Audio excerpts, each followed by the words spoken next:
Alors si vous ne l'avez pas encore téléchargé, vous pouvez télécharger sur le site de l'atelier Instant T, ici instantt.fr. Vous allez dans les fiches pratiques et vous allez ici dans chiffrer votre projet de rénovation. Et vous pouvez donc télécharger en cliquant ici notre fichier de simulation de chiffrage de projet de rénovation, de travaux de rénovation. Alors quand vous ouvrez le fichier, vous voyez qu'il y a plusieurs onglets. Et ce qui est important de voir, donc dans la formation générale, c'est que vous allez avoir ici un rappel de toutes les pièces et de combien elles coûtent en fonction de la façon avec laquelle vous allez les chiffrer. L'intérêt en fait, c'est de pouvoir se poser des questions sur les travaux que vous souhaitez faire, que vous puissiez comprendre de vous-même si ce sont des travaux importants ou pas. Et puis, s'ils sont relativement simples, effectivement, de vous faire une idée grâce à ce tableur du montant des travaux que vous envisagez. Alors, on va commencer par la partie qui va être commune ici à toutes les, à toutes les pièces, c'est-à-dire le métré. Vous devez déjà savoir quelles sont les pièces que vous voulez chiffrer. Vous voyez qu'ici, on a au-delà de l'entrée, de la cuisine. Alors la cuisine, je crois qu'elle est par là. On a la possibilité de faire 4 chambres, une entrée, un séjour, voilà, salle de bain, et puis vous avez jusqu'au travail pour une terrasse. Mais de toute façon, pour chacune des pièces, il va falloir passer par le métrage. Alors le métrage, il se fait en 4 ou 5 informations. La première, c'est la surface au sol. Donc là, je vous invite à reprendre vos cours de géométrie, si jamais la pièce n'est pas rectangulaire, et d'arriver à estimer au mètre carré près la surface de la pièce, ici, la salle à manger. La surface vitrée, donc par exemple, vous prenez tout simplement une pièce qui fait 25 mètres carrés. Euh, Ensuite, la surface vitrée, c'est la surface des fenêtres.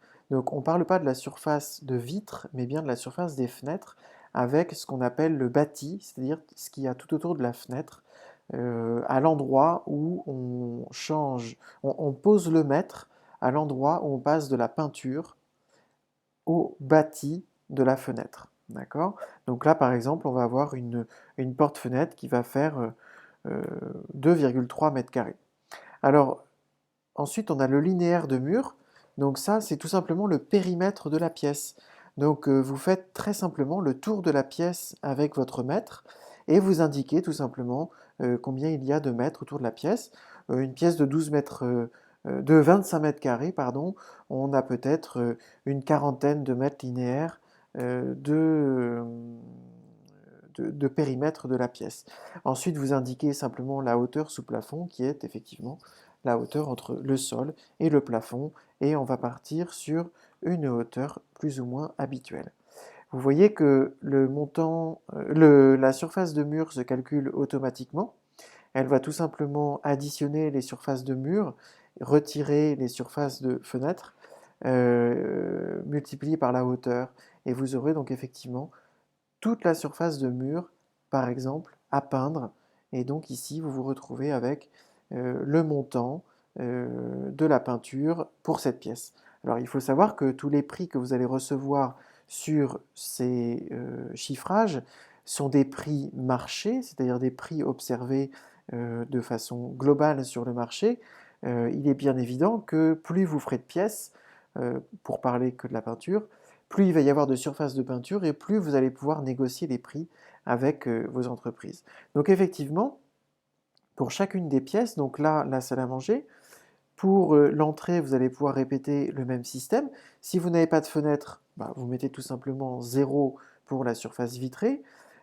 Pensez aussi que parfois vous avez des ouvertures dans la pièce où il n'y a pas forcément de porte. Et à ce moment-là, vous pouvez l'assimiler à une surface vitrée, mais voilà, pour les personnes averties, mais je vous conseille de laisser 0 s'il n'y a pas du tout de surface vitrée. Donc effectivement, pour chacune des pièces, on va retrouver toute cette partie-là, que ce soit des pièces d'eau, comme la cuisine, alors on verra qu'il y a des choses un peu plus importantes, ou que ce soit un dégagement. Donc ce qu'on appelle un dégagement, c'est un couloir. Un couloir, on appelle ça un dégagement lorsque l'on travaille sur un plan. Voilà. Alors, très très simplement, et on va commencer par une chambre, pour au moins montrer le principe de chiffrage.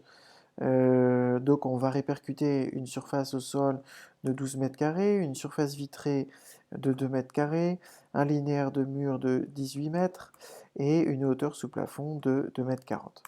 Voilà.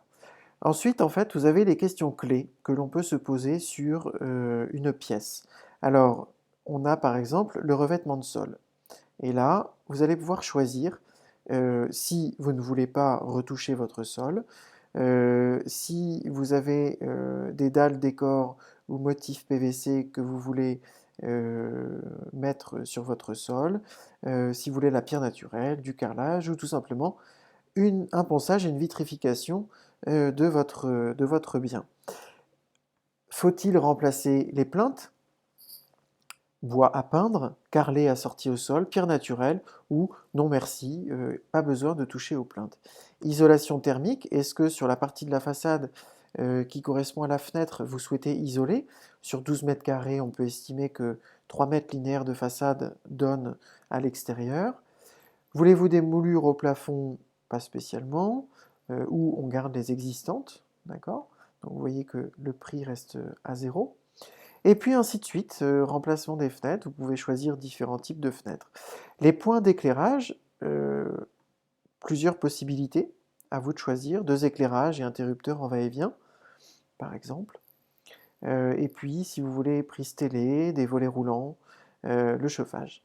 Alors le chauffage, vous avez effectivement différentes possibilités, radiateur électrique et sa ligne, voilà. Vous pouvez décrire ici des choses un peu particulières dans l'optique de nous envoyer le fichier après pour qu'on puisse échanger ensemble au téléphone. Par exemple, placard sur mesure à disposer dans le coin de la pièce. Voilà. Vous pouvez décrire un petit peu en disant porte coulissante, barre de penderie et étagère au-dessus. Voilà. Vous venez de décrire très très simplement un placard comme on en a besoin en général dans une chambre. Vous allez pouvoir faire ce travail sur chacune des pièces et retrouver dans Informations générales une addition des montants dont vous avez besoin pour mener à bien vos travaux.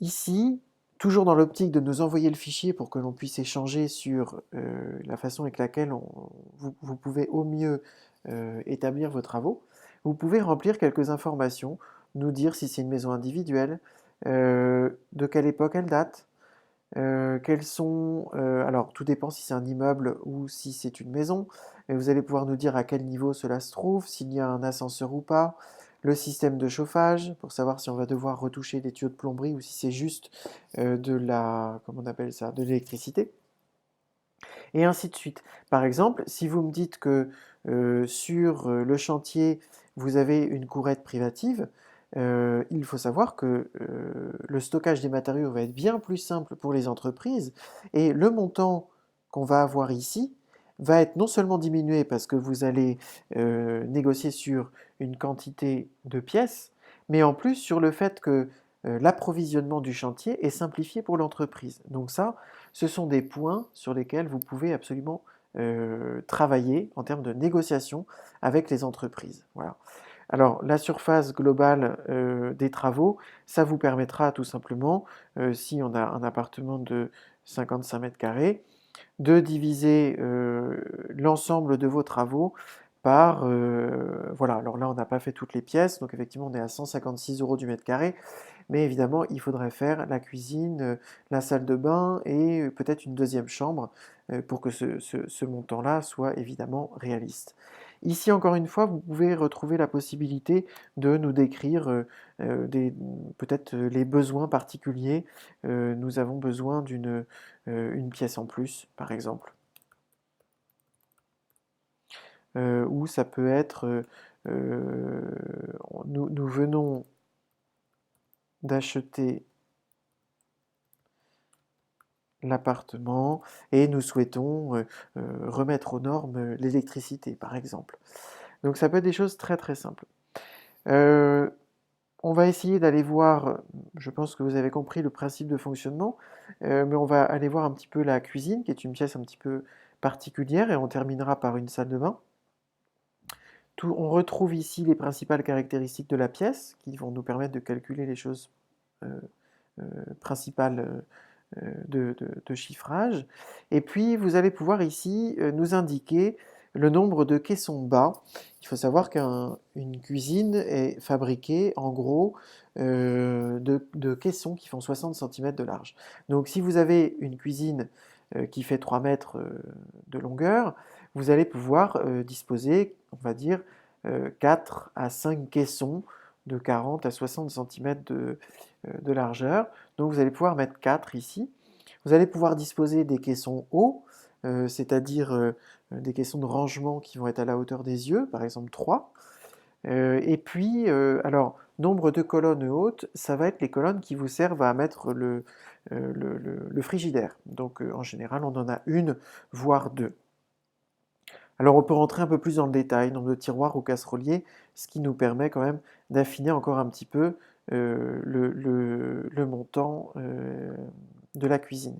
Et puis, toujours pareil, vous allez pouvoir donner le type de revêtement du sol, l'isolation thermique, les faux plafonds, les points d'éclairage.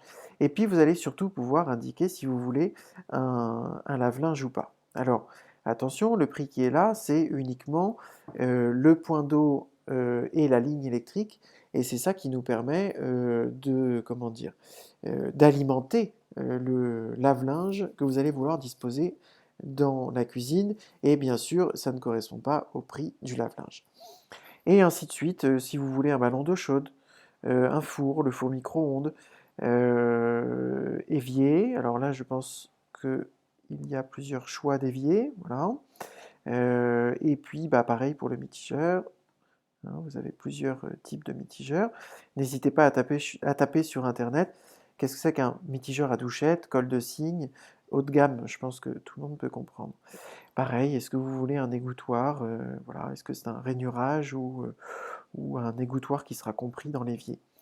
De la même façon, vous allez pouvoir décrire des besoins particuliers en disant, voilà, nous, on a absolument besoin d'un évier double vasque. Alors là, on était sur la cuisine. On va rapidement passer sur la salle de bain. Vous avez ici effectivement les caractéristiques habituelles, autant en métrage de la pièce que sur les besoins habituels de la pièce, dont on a déjà parlé tout à l'heure. Et puis après, voilà, peut-être que vous souhaitez un pack WC.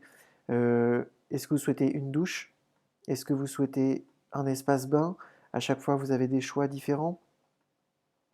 Est-ce que c'est là que vous voulez mettre le lave-linge? Un sèche-serviette? Un ballon d'eau chaude?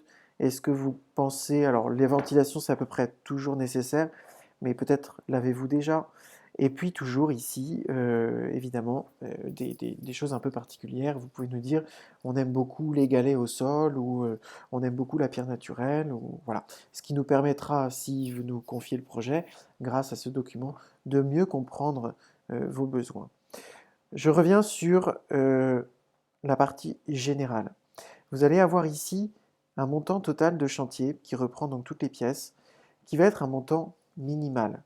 Il faut bien comprendre que pour mener à bien des travaux, il y a certains éléments que, sans être professionnel, vous ne pourrez pas forcément apprécier à la juste valeur. C'est pour ça, par exemple, qu'on complétera ensemble le coût de la démolition, si vous souhaitez remplacer la chaudière.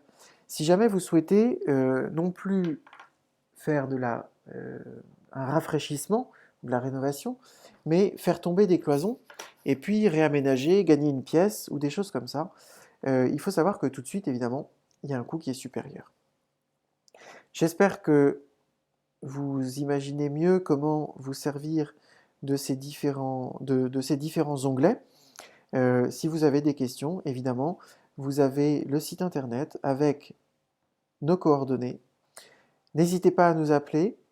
Vous avez différentes fiches pratiques qui sont en train de s'améliorer et dont vous aurez plus d'informations, pour lesquelles vous aurez plus d'informations peu à peu. Voilà, donc n'hésitez pas à télécharger notre outil de chiffrage de travaux de rénovation. À très bientôt.